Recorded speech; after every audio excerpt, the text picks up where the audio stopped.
क्या विशेष है इस गीता में? गीता में अगर कुछ विशेष हैं तो वो हैं श्री कृष्ण। बाकी हम सब निमित्त हैं, साधन हैं। लेकिन ये मेरा खास प्रयास है कि हमारे आज के जमाने में ये ग्रंथ हमें रास्ता दिखाए, आसानी से गीता को हम सब समझ पाएं और अपने रोजमर्रा के जीवन में इसका उपयोग कर पाएं। वैसे गीता के बारे में बहुत कुछ कहा गया है, सुना गया है। शायद ही कोई ऐसा धर्म ग्रंथ होगा जिस पर इतना लिखा गया हो। ऐसा क्या खास है गीता में कि समय समय पर यह और भी आवश्यक और मार्गदर्शक भी होती जा रही है? एकदम साधारण भाषा में अगर कहें तो भगवत गीता एक उत्तर है। गीता एक उत्तर है दुनिया के हर प्रश्न का। जीवन से जुड़ा ऐसा कोई प्रश्न नहीं जिसका कि उत्तर श्री कृष्ण भगवत गीता में नहीं देते। हमारे मन मस्तिष्क में कोई भी शंका, परेशानी, चिंता, किसी भी तरह का आवेग, किसी भी तरह की दुविधा हो, दुनिया के हर धर्म संकट, हर डायलेमा का उत्तर है गीता। भगवत गीता में 18 अध्याय हैं और हर अध्याय में वेदों और उपनिषदों का सार है। अरे भाई, इसे आप वेद या उपनिषद समझ करके डरिएगा मत। ये मत सोचिए कि ये हमारी और आपकी समझ से दूर है। इसके हर अध्याय, हर श्लोक में आप अपने आप को अर्जुन समझिए, क्योंकि अर्जुन की हर शंका, उसका हर डर, हर समस्या वैसे देखा जाए तो हमारी ही परेशानी है। और हर परेशानी का हल बता रहे हैं श्री कृष्ण। कृष्ण को सिर्फ अर्जुन का सारथी मत मानिएगा, उन्हें अपने जीवन का सारथी भी मानिएगा। उनके कहे अनुसार अगर हम और आप चलेंगे तो मैं दावे के साथ कहता हूं कि हम सारी परेशानियों को आसानी से पार कर जाएंगे। ज्ञान या धर्म या ग्रंथ की बड़ी बड़ी बातें मेरे साथ नहीं होगी दोस्तों। यहां पर जीवन की प्रैक्टिकल सच्चाइयों और प्रैक्टिकल प्रॉब्लम्स की बात की जाएगी। तो आइए, मैं शैलेंद्र भारती आपको ले चलता हूं भगवत गीता के 18 अध्यायों के सफर पर।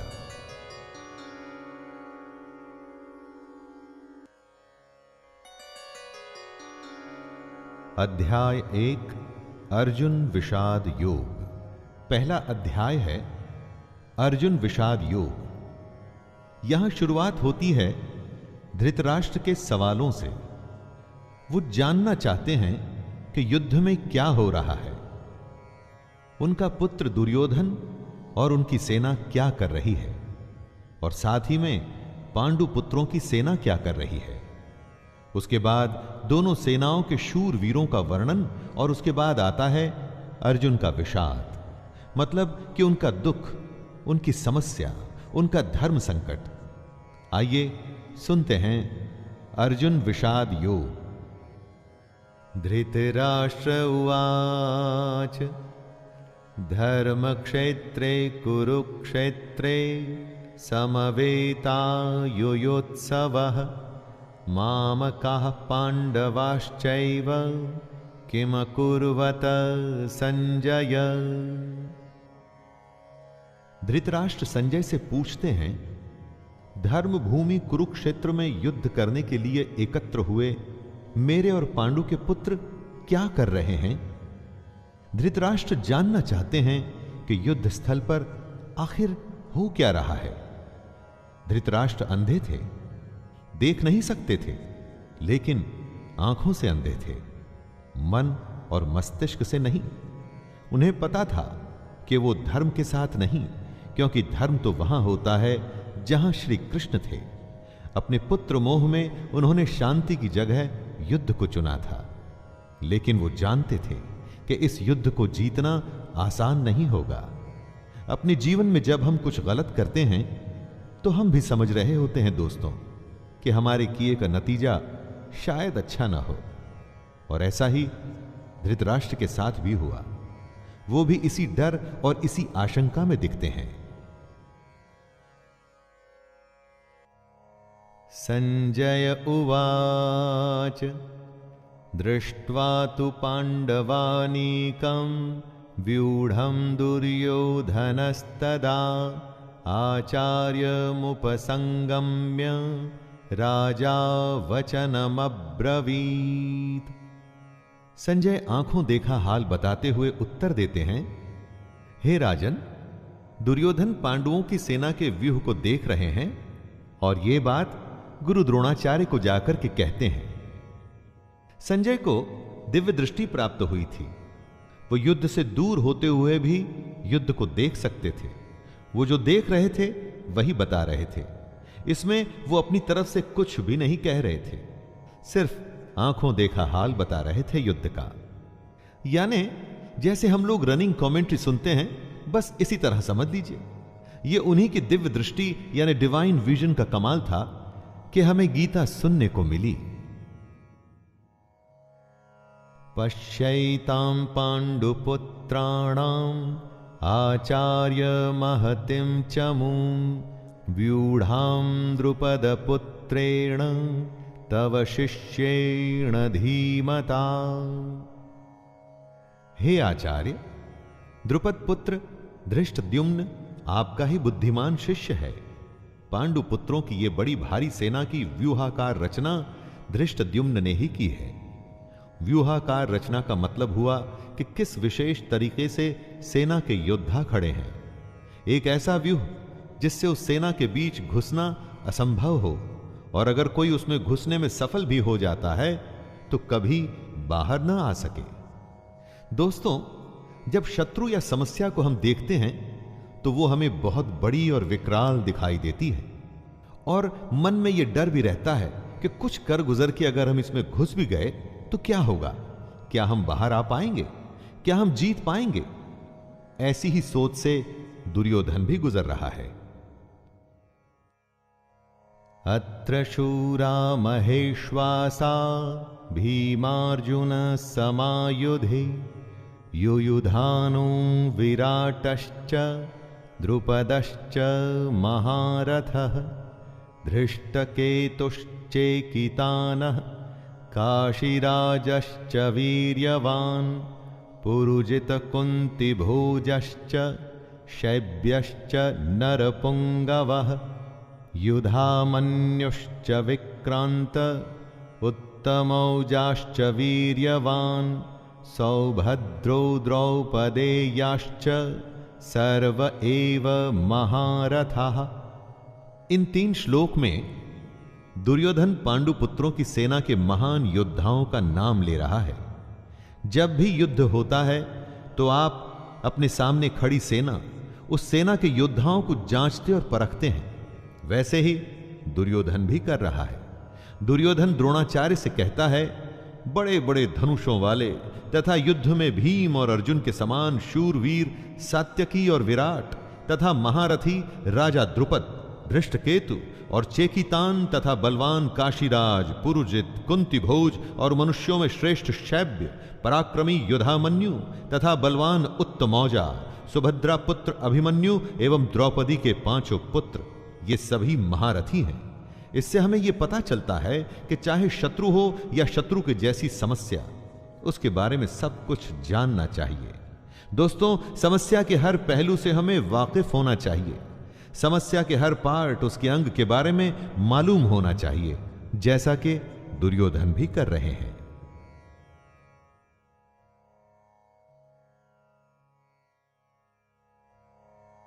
अस्माकं तु विशिष्टा ये तान्निबोध द्विजोत्तमं नायका मम सैन्यस्य संज्ञार्थं तान् ब्रवीमि ते।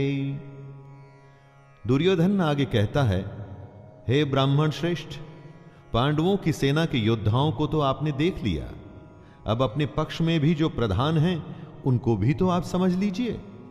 द्रोणाचार्य की जानकारी के लिए शत्रु की सेना के बाद दुर्योधन अपनी सेना के जो जो सेनापति हैं उनके बारे में बतलाता है।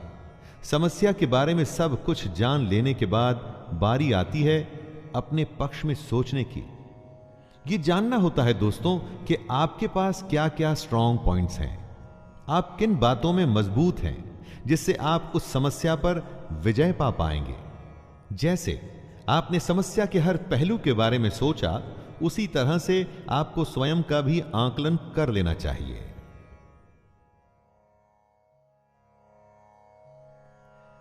भवान् भीष्मश्च कर्णश्च कृपश्च समितिञ्जयः अश्वत्थामा विकर्णश्च सौमदत्तिस्तथैव च। सबसे पहले आप द्रोणाचार्य और पितामह भीष्म तथा कर्ण और संग्राम विजयी कृपाचार्य तथा वैसे ही अश्वत्थामा, विकर्ण और सोमदत्त का पुत्र भूरिश्रवा के बारे में जानिए। दोस्तों, जिस तरह से हम आज के जमाने में रिस्क असेसमेंट करते हैं ना, वैसे ही दुर्योधन भी अपने शत्रु की सेना को देखते हुए दोनों सेनाओं के योद्धा की बातें करते हुए आगे होने वाले युद्ध के लिए तैयार हो रहे हैं। चुनौती को हर तरह से समझकर ही उस पर विजय प्राप्त की जा सकती है। चुनौती को इतने अच्छे से जान लेना चाहिए कि जब हम उससे लड़ने जाएं तो कुछ नया न लगे, कोई सरप्राइज ना आए। युद्ध हो या चुनौती, सरप्राइज आपको हरा सकता है। अन्ये च बहवः शूरा मदर्थे त्यक्तजीविताः नानाशस्त्रप्रहरणाः सर्वे युद्ध विशारदाः। दुर्योधन गर्व के साथ कहता है कि मेरे लिए जीवन की आशा त्याग देने वालों की कमी नहीं। इतना ही नहीं, ये शूरवीर अनेक प्रकार के शस्त्रास्त्रों से सुसज्जित हैं और सब के सब युद्ध में चतुर हैं। दुर्योधन के एक इशारे पर उसकी सेना के शूरवीर लड़ने मरने को तैयार हैं। उन्हीं को देख दुर्योधन खुश हो रहा है। दुर्योधन के साथ युद्ध में लड़ने के लिए शूरवीर थे जो उसके लिए मरने को तैयार हैं। हाँ, आप जब अपने जीवन की चुनौती से लड़ते हैं तो आपके साथ कौन होता है? आपके साथ होता है आपका हुनर, आपकी हिम्मत, आपकी मेहनत, आपके संगी और आपके अपने रिश्तेदार। जैसे शूरवीर दुर्योधन के लिए कुछ भी करने को तैयार हैं, वैसे ही ये आपके साथी भी आपके लिए कुछ भी कर सकते हैं। अपर्याप्तं तदस्माकं बलं भीष्माभिरक्षितं पर्याप्तं त्विदमेतेषां बलं भीमाभिरक्षितं। दुर्योधन आगे कहता है कि भीष्म पितामह द्वारा रक्षित उनकी सेना सब प्रकार से अजेय है और वहीं शत्रु की सेना भीम द्वारा रक्षित है। दुर्योधन कहना चाहते हैं कि भीम की सेना को वो आसानी से जीत सकते हैं। दुर्योधन यहां घमंड दिखा रहा है, जो आपको बिल्कुल भी नहीं करना है दोस्तों, कभी नहीं। क्योंकि अगर दुर्योधन जानता कि वो दूसरी सेना को हरा देगा तो फिर युद्ध ही क्यों करता? युद्ध को जीतने के लिए दूसरे को हराना पड़ता है। अगर चुनौती या समस्या को देखकर हमें लगता है कि हम जीत जाएंगे तो विश्वास या आत्मविश्वास तो हो सकता है, लेकिन घमंड नहीं। क्योंकि अगर घमंड हुआ तो वो आपके हारने की शुरुआत है। अयनेषु च सर्वेषु यथा भागमवस्थिताः भीष्ममेवाभिरक्षन्तु भवन्तः सर्व एव हि। दोनों सेनाओं के इस तरह के वर्णन से दुर्योधन अपनी इस बात पर पहुंचना चाहता था, और वो ये कि हर किसी को अपने अपने मोर्चों पर अपनी अपनी जगह स्थित रहते हुए निसंदेह भीष्म पितामह की रक्षा करनी है। कहने का मतलब, आप होने वाले युद्ध में सबसे अधिक उसकी रक्षा करते हैं जो आपके लिए युद्ध के लिए सबसे अधिक आवश्यक हो। जैसे कि दुर्योधन और उसकी सेना के लिए भीष्म पितामह हैं। भीष्म पितामह के हारने का मतलब था कि युद्ध हार जाना, और उनके बचे रहने का मतलब कि आप युद्ध हार नहीं सकते। अपनी सबसे बहुमूल्य चीज को तब तक बचा के रखना चाहिए जब तक कि आप युद्ध पर विजय प्राप्त न कर लें।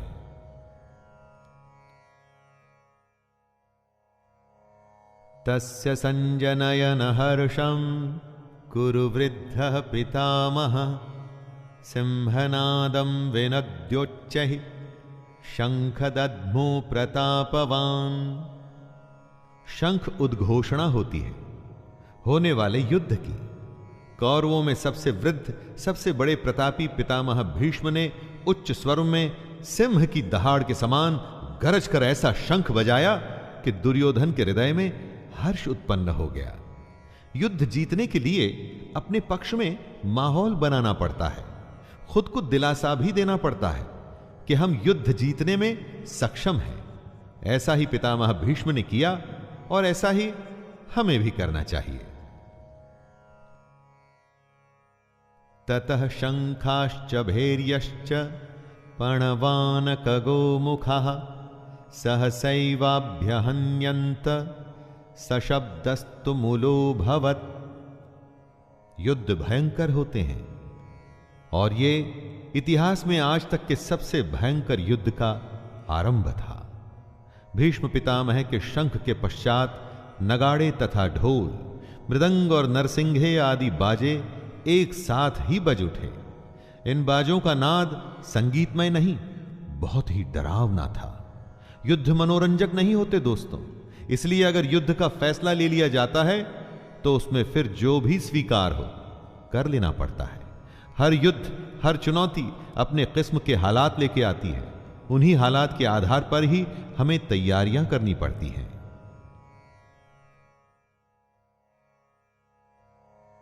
ततः श्वेतैर्हयैर्युक्ते महति स्यन्दने स्थितौ माधवः पाण्डवश्चैव दिव्यौ शंखौ प्रदद्मतुः।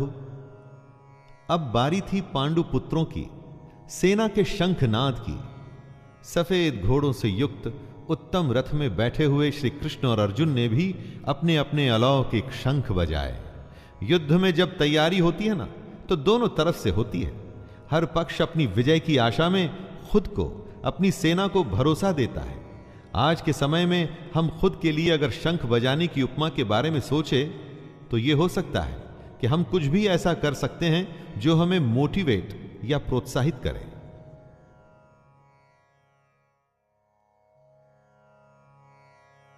पांचजन्यम ऋषिकेशो देवदत्तं धनंजयः पौंड्रम दद्मौ महाशंख भीमकर्मावृकोदरः। श्री कृष्ण के शंख का नाम है पांचजन्य। अर्जुन के देवदत्त और भयानक कर्म वाले भयानक भीमसेन ने अपना पौंड्र नामक महाशंख बजाया। अपने जीवन में इसी तरह से हम भी अपने युद्ध, अपनी चुनौती में आगे बढ़ने के लिए अपनी मोटिवेशन चुन सकते हैं। कुछ लोगों के लिए संगीत ऐसा काम करता है, कुछ के लिए भगवान को याद करना, या कुछ के लिए माता पिता का आशीर्वाद। अपने शंख आप स्वयं चुनिए और युद्ध के लिए तैयार हो जाइए।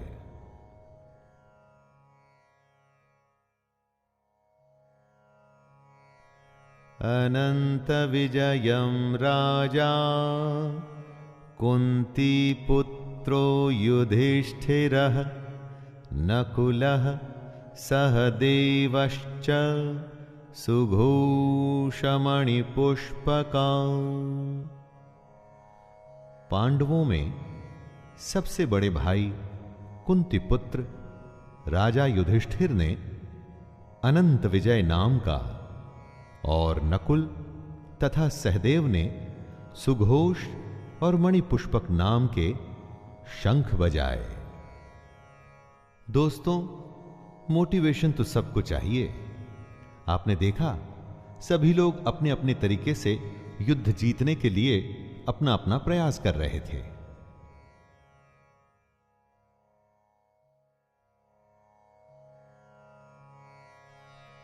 काश्यश्च परमेश्वासः शिखंडी च महारथः धृष्टद्युम्नो विराटश्च सात्यकिश्चापराजितः द्रुपदो द्रौपदेयाश्च सर्वशः पृथ्वीपते सौभद्रश्च महाबाहुः शंखान् दद्मुः पृथक् पृथक्। हर शंख की अलग ध्वनि, अपना एक अलग अस्तित्व। युद्ध का हर योद्धा अपनी उपस्थिति दर्ज कर रहा है। श्रेष्ठ धनुष वाले काशीराज और महारथी शिखंडी एवं धृष्टद्युम्न तथा राजा विराट और अजेय सात्यकी, राजा द्रुपद एवं द्रौपदी के पांचों पुत्र और बड़ी भुजा वाले सुभद्रा पुत्र अभिमन्यु। संजय धृतराष्ट्र को बताते हैं कि हे राजन, सब ने अपनी ओर से अलग अलग शंख बजाए। दोस्तों, महाभारत का युद्ध ऐसा था जिसमें हर बड़े से बड़े योद्धा भाग ले रहा था। ऐसे विरले मौके को कोई कैसे छोड़ सकता था? हमारे लिए ध्यान देने की बात यह है कि सच्चा योद्धा तो वही है जो युद्ध के लिए तत्पर रहे। युद्ध को आप जीवन माने, चुनौती माने, जो भी माने, लेकिन उसके लिए हमेशा तैयार रहें। इसलिए हर योद्धा शंख बजा बजा के सबको अपने होने का आभास करवा रहा है। सघोषोधार्त्र राष्ट्राणां हृदयानि व्यदारयत् नभश्च पृथ्वीं चैव तुमुलो व्यनुनादयन्। युद्ध से पहले जैसे आप शत्रु को अपनी शक्ति दिखा के डराने का प्रयास करते हैं, वैसे ही यहां भी हो रहा है। संजय कहते हैं कि इस भयानक शब्द ने आकाश और पृथ्वी को भी गूंजाते हुए धार्त राष्ट्रों के अर्थात आपके पक्ष वालों के हृदय विदीर्ण कर दिए। जब आप हुंकार भरते हैं, वॉर क्राई देते हैं, तो बड़े से बड़े शत्रु को भी डर लगता है। यह हुंकार ऐसी होनी चाहिए कि शत्रु सोचे कि वो किससे युद्ध करने जा रहा है। आप चाहे इंटरव्यू के लिए जाएं, किसी से मिलने जाएं, आपका हुनर, आपकी प्रतिभा ऐसी होनी चाहिए कि सामने वाला आपके कौशल से प्रभावित हो जाए। अर्जुन उवाच अथ व्यवस्थितान् दृष्ट्वा धार्तराष्ट्रान् कपिध्वजः प्रवृत्ते शस्त्रसम्पाते धनुरुद्यम्य पाण्डवः ऋषिकेशं तदा वाक्यम् इदमाह महीपते सेनयोरुभयोर्मध्ये रथं स्थापयमेच्युत। अर्जुन अपने मोर्चा बांधकर डटे हुए धृतराष्ट्र संबंधियों को देखते हैं, फिर अपना धनुष उठाकर ऋषिकेश श्री कृष्ण से कहते हैं, हे अच्युत, मेरे रथ को दोनों सेनाओं के बीच में खड़ा कीजिए। अच्युत अर्थात अटल, जो अपने स्थान से हटता नहीं, जिसका नाश नहीं हो सकता। श्री कृष्ण का एक नाम अच्युत भी था और अर्जुन अपने सारथी से दोनों सेनाओं के बीच में जाने को कह रहे हैं। अर्जुन ने श्री कृष्ण को इसलिए चुना था कि वो जानता था कि जब साक्षात भगवान उसके साथ हैं तो मतलब धर्म उसके साथ है। जिसके साथ धर्म होता है वो कभी हार नहीं सकता।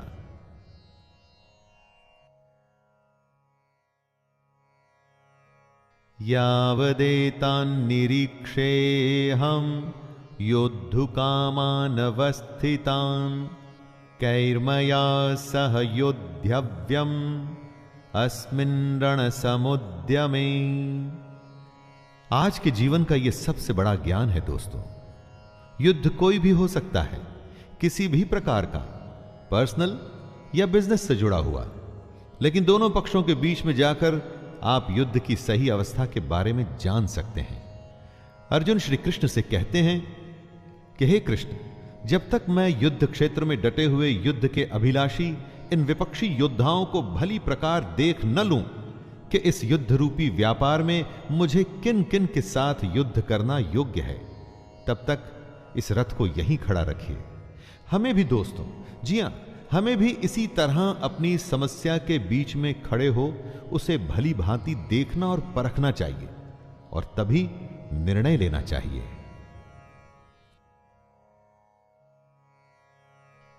योत्स्यमानानवेक्षेऽहं य एतेऽत्र समागताः धार्तराष्ट्रस्य दुर्बुद्ध्यैर्युद्धे प्रियचिकीर्षवः। अर्जुन दुर्योधन को दुर्बुद्धि बता रहे हैं, क्योंकि दुर्योधन के हट के चलते हुए ही यह युद्ध हुआ। दुर्योधन का साथ देने जितने भी राजा आए हैं, उन्हें अर्जुन युद्ध स्थल के बीच में खड़े होकर के देखना चाहते हैं। दोस्तों, यह जरूरी नहीं कि आपका शत्रु सही हो सकता है उसने गलत तरीका अपना करके आपको युद्ध में उलझाना चाहा हो, जैसा कि महाभारत में भी हुआ।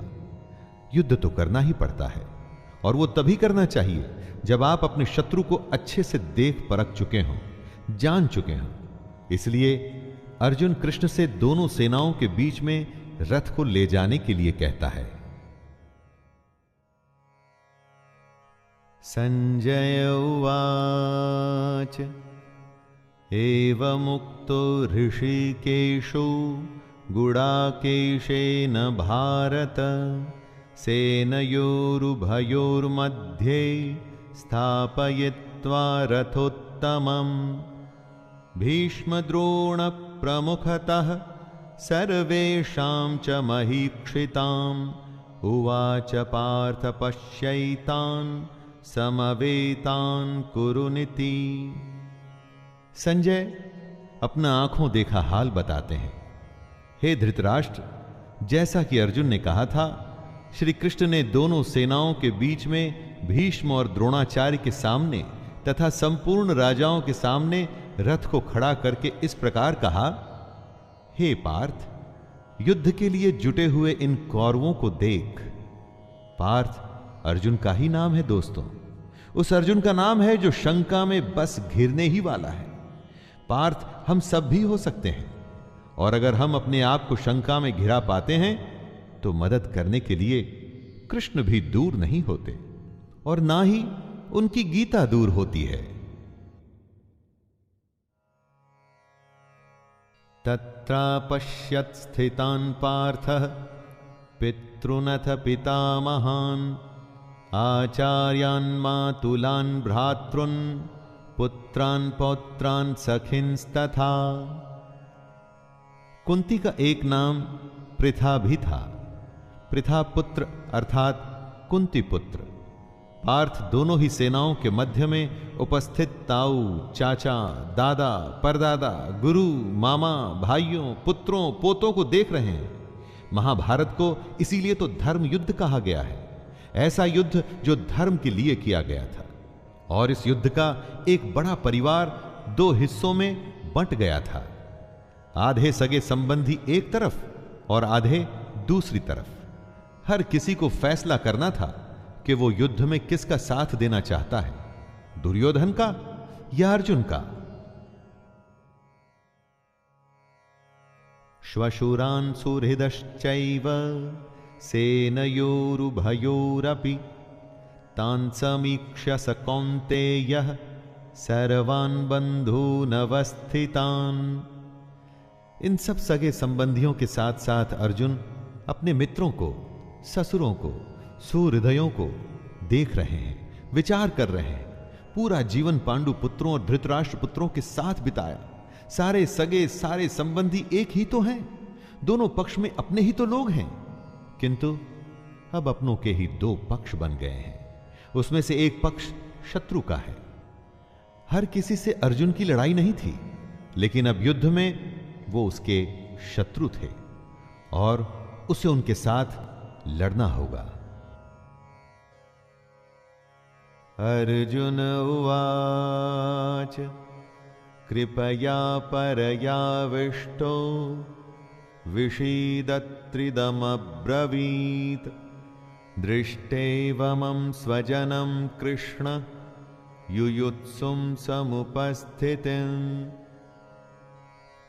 अपने करीबी एकदम अपने अर्जुन के सामने खड़े थे, लेकिन शत्रु पक्ष में उन उपस्थित संपूर्ण बंधुओं को देखकर वे कुंती पुत्र अर्जुन अत्यंत करुणा से युक्त होकर शोक करते हुए श्री कृष्ण से कह रहे हैं। यहीं से शुरुआत होती है दोस्तों, आरंभ होता है अर्जुन के विषाद का, जिसके लिए संपूर्ण गीता की रचना हुई। कृष्ण को मार्गदर्शन के लिए एक ऐसी रचना करनी पड़ी जो हमेशा हमेशा के लिए हर किसी को सही राह पर चलने के लिए प्रेरित करती रही है और आगे भी प्रेरित करती रहेगी। सीदन्ति मम गात्राणि मुखं च परिशुष्यति वेपथुश्च शरीरे मे रोमहर्षश्च जायते। युद्ध की बात करना आसान होता है, युद्ध करना कठिन। ऐसा ही अर्जुन के साथ हुआ, ऐसा ही दोस्तों हम सबके साथ होता है। ऐसी ही शंका का सॉल्यूशन भगवत गीता से श्री कृष्ण के द्वारा हमें मिलता है।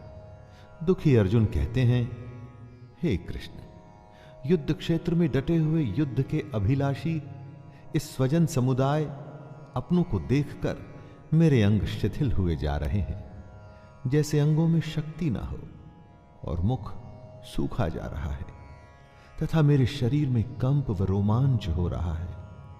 न जाने कितनी ही बार ऐसा हम सबके साथ होता है कि जब युद्ध के सम्मुख होते हैं तो जैसे शक्ति खत्म हो जाती है। परीक्षा की घड़ी के समय पर भी ऐसी ही घबराहट होती है ना?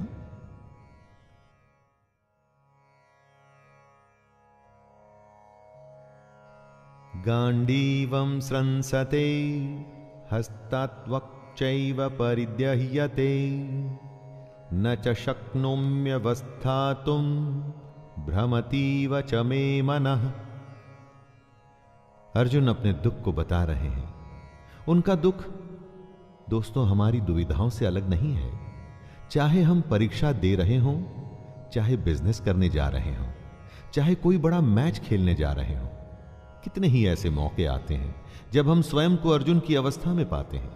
लगता है जैसे कि हम युद्ध के लायक ही नहीं, युद्ध हम कर ही नहीं पाएंगे। अर्जुन के हाथ से उनका गांडीव धनुष गिर रहा है और त्वचा भी बहुत जल रही है तथा उनका मन भ्रमित सा हो रहा है, इसलिए वो खड़े रहने में भी समर्थ नहीं है।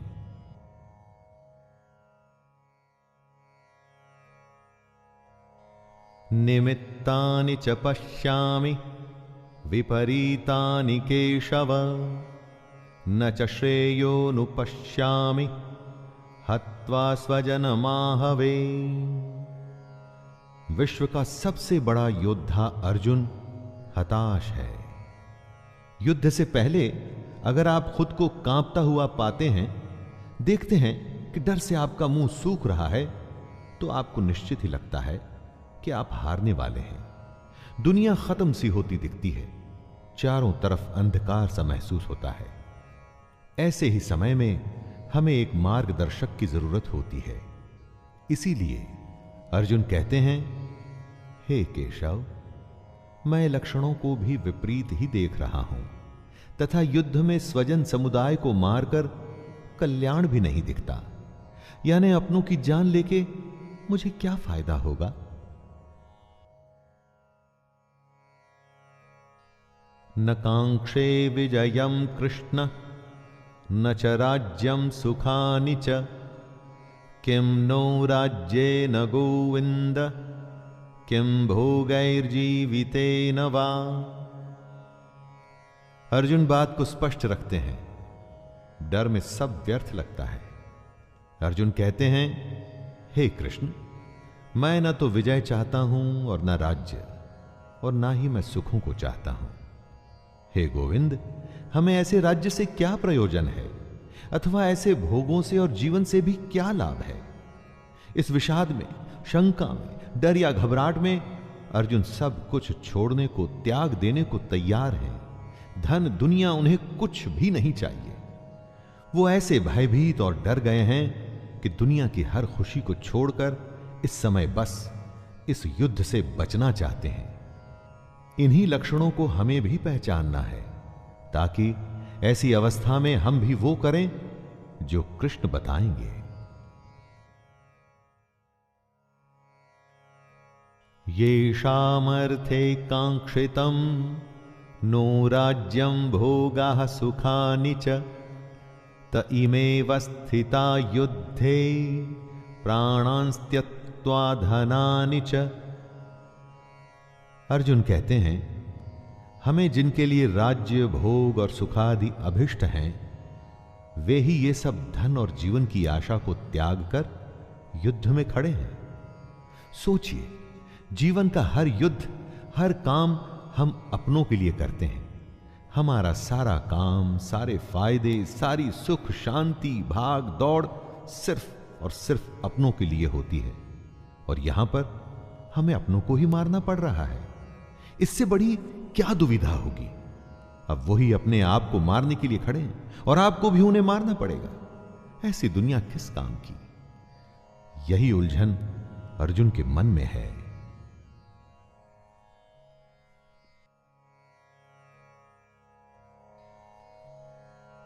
आचार्यः पितरः पुत्रास् तथैव च पितामहः मातुलः श्वशुरः पौत्रः श्यालः संबंधिनस्तथा। अर्जुन के सामने खड़े हैं उनके गुरुजन, ताऊ, चाचे, लड़के, दादे, मामे, ससुर, पौत्र, साले और भी कई सारे संबंधी लोग। अर्जुन अपने हर संबंधी को करीब से पहचान रहे हैं और पहचान के उन्हें बता भी रहे हैं।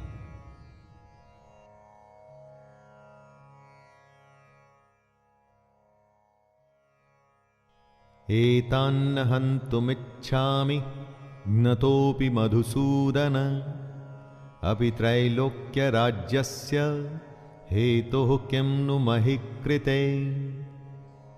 अगर आप युद्ध करने का निर्णय लेते हैं तो क्या आप ये कह सकते हैं कि मैं इस शत्रु को मारूंगा और उसे नहीं? युद्ध में तो हर कोई एक सैनिक होता है और अगर वो शत्रु पक्ष से है तो आपने उसको मारना ही है। यही दुविधा है अर्जुन की जो वो बता रहे हैं। हे मधुसूदन, मेरे मारने पर अथवा तीनों लोकों के राज्य के लिए भी मैं इन सबको मारना नहीं चाहता, फिर पृथ्वी के लिए तो कहना ही क्या है। देखा दोस्तों, 3 लोकों का राज्य भी अर्जुन को नहीं चाहिए। अगर उसके लिए उसे अपनों का वध करना पड़ता है तो उसे वो नहीं चाहिए। दोस्तों, जीवन में कई बार ऐसी घड़ी आती है जब हमको जो सबसे प्रिय है ना, उसका त्याग करना पड़ता है, क्योंकि हमें अपने ध्येय की ओर बढ़ना पड़ता है। और अगर हम ऐसा करते हैं तभी हमें ध्येय की प्राप्ति होती है। तब क्या अपनी सबसे प्यारी चीज को हम छोड़ सकते हैं?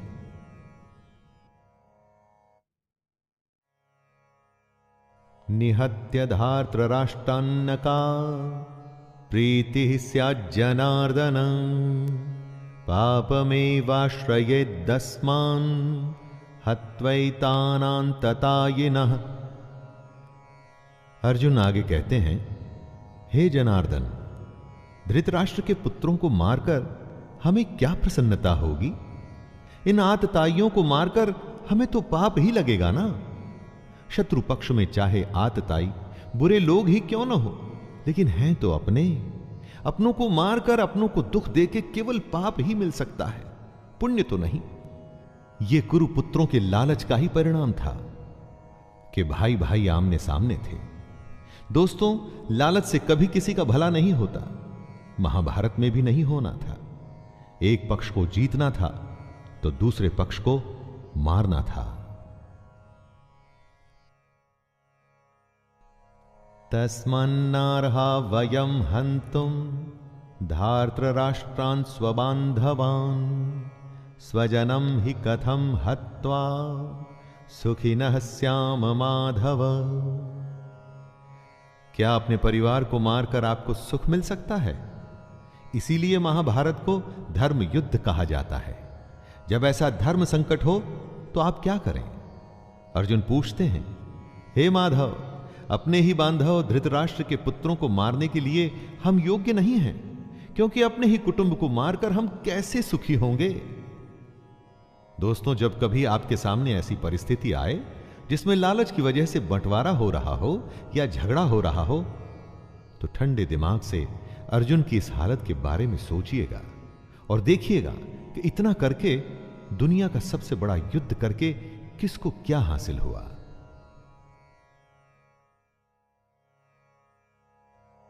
यद्यप्येते न पश्यन्ति लोभोपहत चेतसः कुलक्षय कृतं दोषं मित्रद्रोहे च पातकम् कथं न ज्ञेयमस्माभिः पापादस्मान्निवर्तितुं कुलक्षय कृतं दोषं प्रपश्यद्भिर्जनार्दन।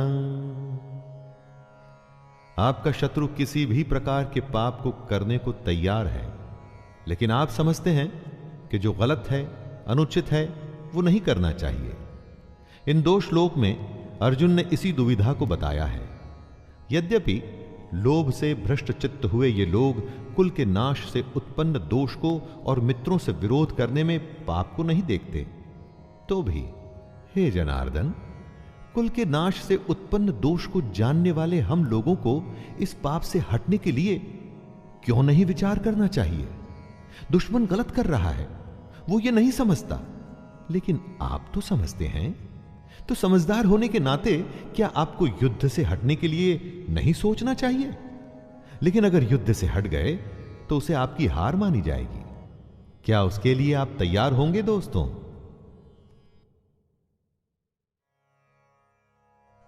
कुलक्षये प्रणश्यन्ते कुलधर्मः सनातनः धर्मे नष्टे कुलं कृतस्नं धर्मोऽभिभवत्युत। जहां परिवार खत्म हो जाता है वहां कुछ नहीं बचता। कुल का नाश होने का मतलब सब कुछ खत्म हो जाना होता है। ऐसी ही स्थिति में अर्जुन फंसे हुए हैं।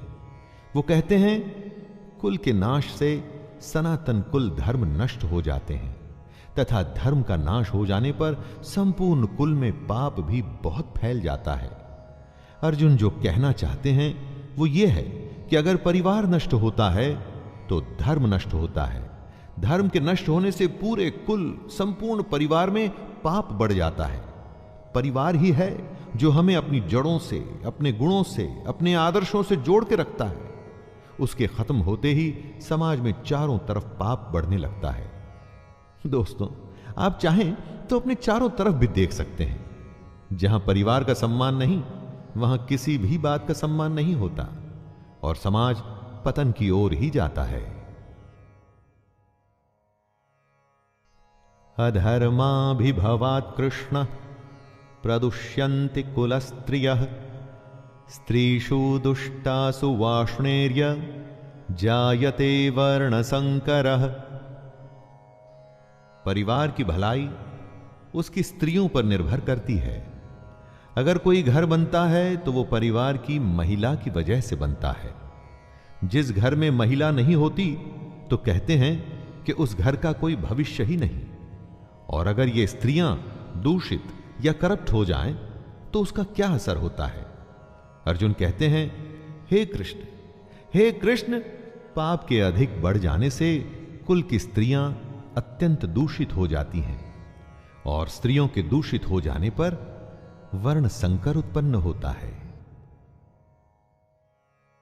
संकरो नरकायैव कुलघ्नानां कुलस्य च पतन्ति पितरो ह्येषां लुप्तपिंडोदक क्रियाः।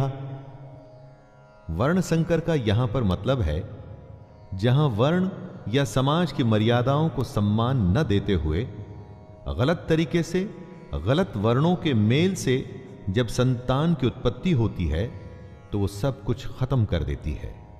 इसीलिए समाज के नियम बड़े सोच समझकर बनाए गए होते हैं दोस्तों, और इतने हजारों वर्षों की सोच और उस नियमों को बिना सोचे समझे नहीं तोड़ना चाहिए। अर्जुन इसी बात का वर्णन कर रहे हैं कि हे कृष्ण, वर्ण संकर कुल घातियों को और कुल को नरक में ले जाने के लिए ही तो होता है। लिप्त हुई पिंड और जल की क्रिया वाले अर्थात श्राद्ध और तर्पण से वंचित इनके पितर लोग भी अधोगति को प्राप्त होते हैं।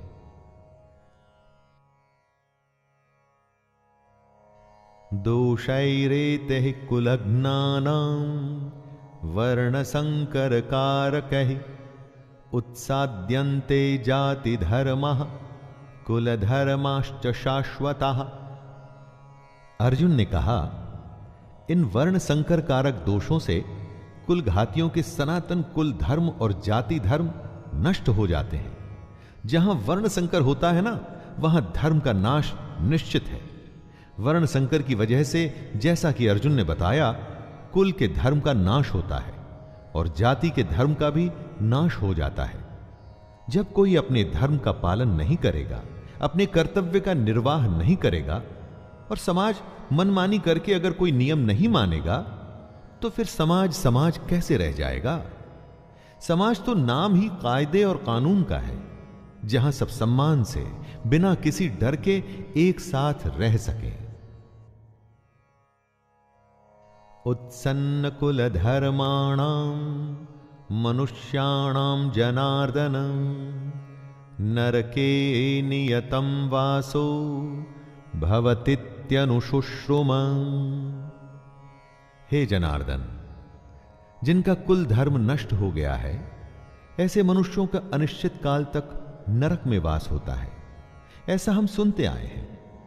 महाभारत के समय कुल की मान्यता इतनी थी दोस्तों कि अगर किसी के कुल का नाश हो जाता था तो माना जाता था कि अब यह हमेशा के लिए नरक में ही रहेगा। इसीलिए कुल की रक्षा करना, उसके सम्मान को बचाना, उसका नाम करना इतनी बड़ी बात मानी जाती थी। अर्जुन ही नहीं, ऐसा हम भी सुनते आए हैं कि जो धर्म का, कुल का सम्मान नहीं करते वो सीधे नरक को जाते हैं। इसे आप ऐसा भी मान सकते हैं कि जहां धर्म नहीं होता वो जगह अपने आप ही नरक बन जाती है। अपनी चारों तरफ देखिए ना, ऐसी कई जगहें आपको आज के युग में भी दिख जाएंगी।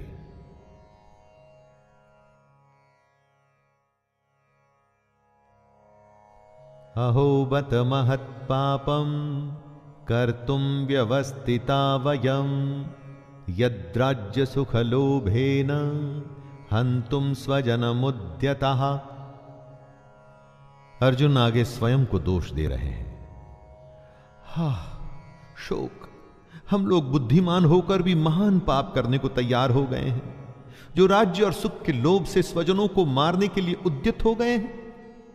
दोस्तों, दुर्योधन जैसा भी है, उसने जो भी निर्णय लिया, लेकिन अर्जुन और उसकी सेना तो समझदार है, तो क्या ऐसा उनके लिए ठीक है? बेवकूफ का पाप शायद माफ भी हो जाए, लेकिन बुद्धिमान से बहुत कुछ की उम्मीद की जाती है। तो क्या समझदार अगर युद्ध के लिए तैयार हो जाता है तो उसकी गलती की माफी मिलेगी? अर्जुन को लगता है कि नहीं मिलेगी।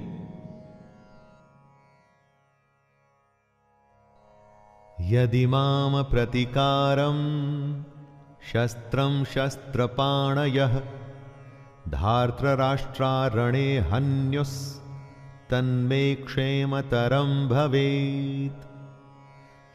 आंखें बंद कर किसी अपने के बारे में सोचिए जो आपको बहुत पसंद है, जो आपका अपना है, जिसकी गोद में आप खेले हों, जिसके साथ खेले हों, चाहे वो आपसे बड़ा हो या छोटा हो। क्या आप उसे मार पाएंगे? अरे उससे अच्छा तो आपको लगेगा कि उसके हाथों आप स्वयं मारे जाएं। यही बात अर्जुन कहते हैं।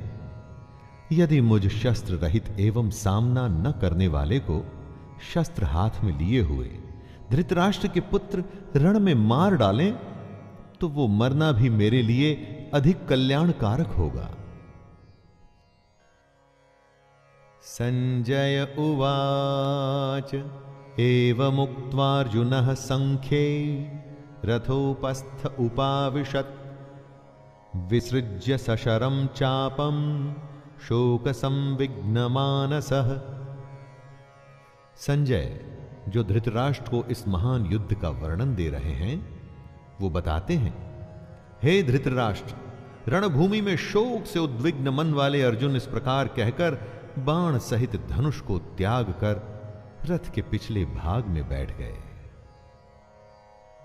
दोस्तों, ये था पहला अध्याय भगवत गीता का, अर्जुन विषाद योग। जी हां, इसमें अर्जुन के दुख के होने की, उसके मन में शंका आने की, और यही बातें हमारे सामने साफ मुखर होकर आती हैं इस पूरे अध्याय में। अब इसके बाद के अध्याय में श्री कृष्ण अर्जुन के दुख का, शंका का, परेशानियों का, हर प्रश्नों का किस तरह भली भांति उत्तर देंगे, उसे जानेंगे और सुनेंगे। तो दोस्तों, ये था भगवत गीता का प्रथम अध्याय, अर्जुन विषाद योग।